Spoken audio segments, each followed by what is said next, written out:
Song of Solomon. The passage I read says, "See, the winter is past.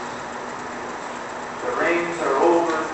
Flowers appear on the earth. The season of singing has come. The cooing of drums is heard in our land." Isn't it great to hear romantic poetry? Isn't it great to see people who are so in love that they literally drool over each other? No? I think it is. I was at a wedding this weekend. It was the daughter of Amy's cousin. And I don't know Crystal very well, and I've never met Jacob. But to see the two of them standing there, holding hands, looking into each other's eyes, and not realizing that there were 150 people surrounding them. And hear them repeat the vows that they wrote, totally separate from each other, reminds me of this passage. Their vows were so similar, and they had not heard each other's vows before that moment.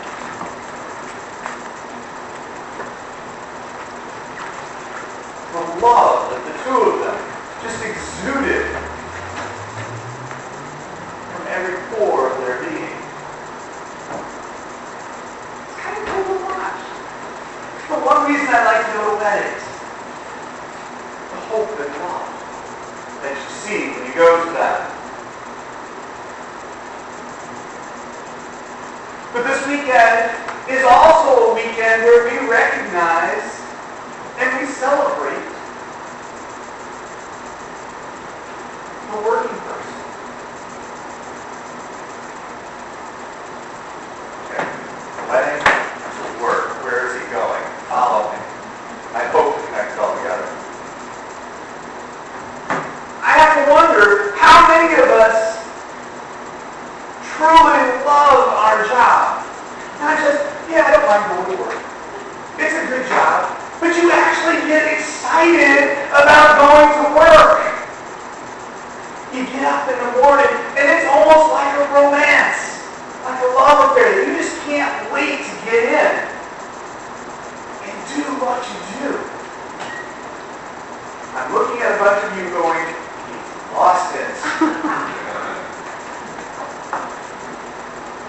But there is a portion of our community, a portion of humanity that truly loves what they do. In fact, in a recent study, almost 1 out of 3 people say that they love their job. But about 1 out of 10 truly love what they do. And there's some connections there that is seen through those who love their job. There are four characteristics that they notice. First of all, there's a sense of competence. They love their job because they're good at what they do. And they're recognized for it. They love what they do, and they're recognized for it. There's variety to their job. They don't do the same thing every day. They grow into it, and it's different from day to day. The third characteristic is there's some independence. There's some independence. There are times when they work by themselves, or they're given the authority to do as they see fit.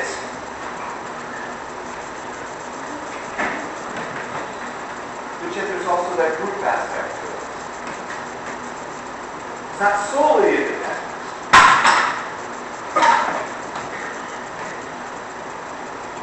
And they find that their job is challenging. Not in a burdensome way, but in an exciting way. There's new adventures. There's new tasks. There's new challenges.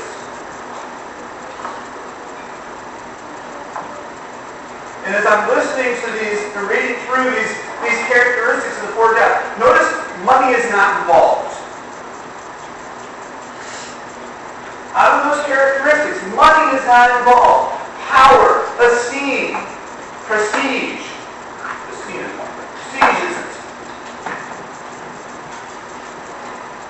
People don't love their job for the things that we typically think of, but they love their job for these. Now go back to that couple. As newlyweds, they find they're good with each other. They're confident together. It doesn't sound right, but they're good together. They enjoy being with each other. There's some independence.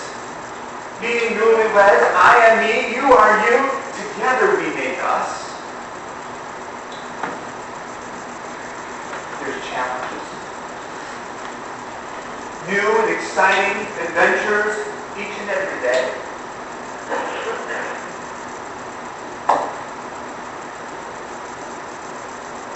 And variety. We experience new things in our relationships each and every day. I covered 4 points. Think about your relationships that you have or have had. And I'm sure you will find these 4 characteristics in your relationships. And if you truly love your job, you'll find them there as well.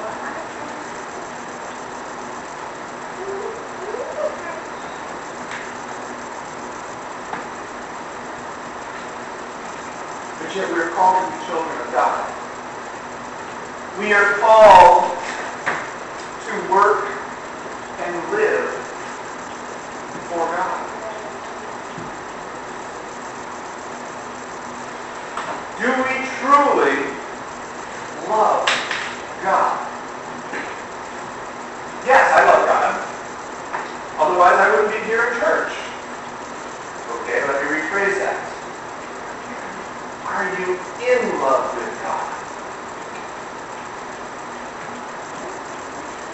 Are you in love with God where you have that emotional attachment and you're not following the traditions of the elders by just showing up to church because that's the thing to do?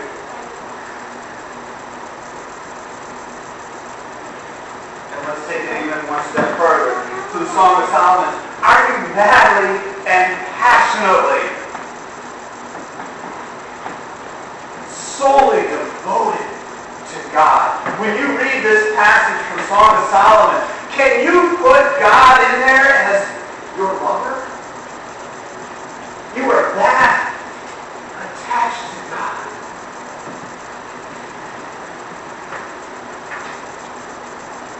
If we were that intimate with God, how much fun would our work be? Our work as Christians, not just here in the church, but in our workplace, our schools. If we were that devoted and that wrapped up in pleasing God and looking for God, what a difference our lives would be. Over the next few weeks, our goal is to rediscover what it means to love God. What it means to fall in love with God. And I do mean love. Almost with that honey drip. To develop a passion with and for God. Because you know who is standing outside of that wall? Calling?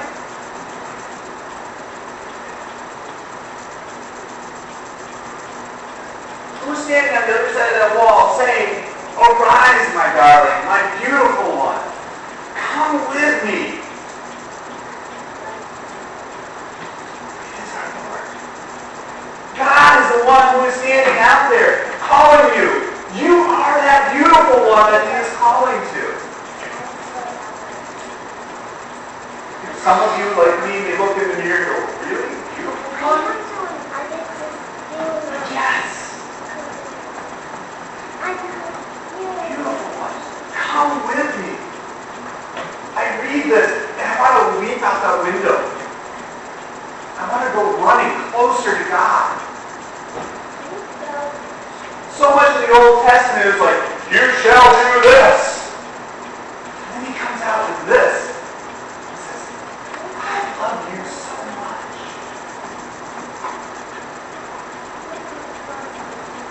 That's what we're going to look at over the next few weeks. Is what does it mean to fall in love with God, to be in love with God, to love God? Because that's what Christ tells us. And then we're going to follow it up with a relationship to this Mark passage. Because not only does Jesus tell us to love God, but He tells us to love our neighbors. What does that mean, to love our neighbors?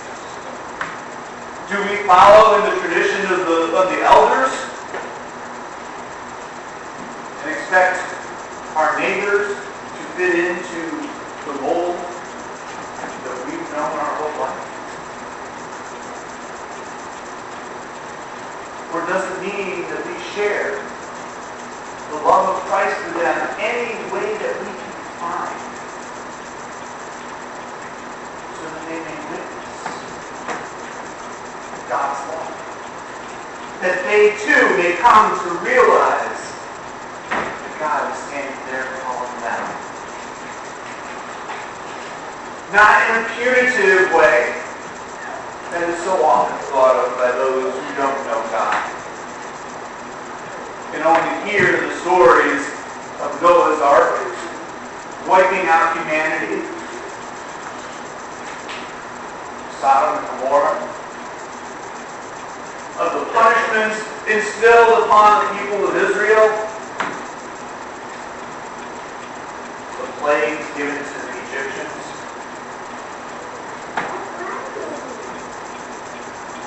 But rather they may come to understand and to know the God who loves you, the God who calls you, the God who wraps His arms around you and them.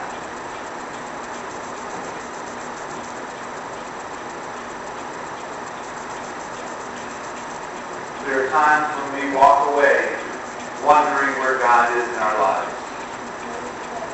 It happens, we know that.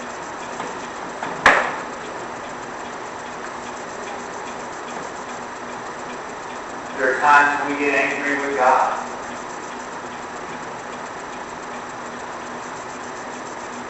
There are times when we get angry with ourselves, our loved ones. Doesn't mean we don't love them any less. We just might not like them at the moment.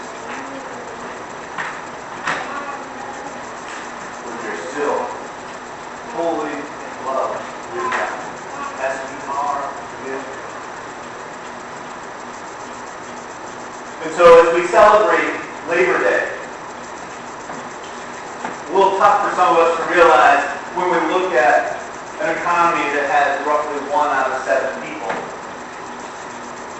out of work, underemployed, giving up hope. It's a tough Labor Day to look at, to celebrate the working person. But if we look at this Labor Day as a labor of love,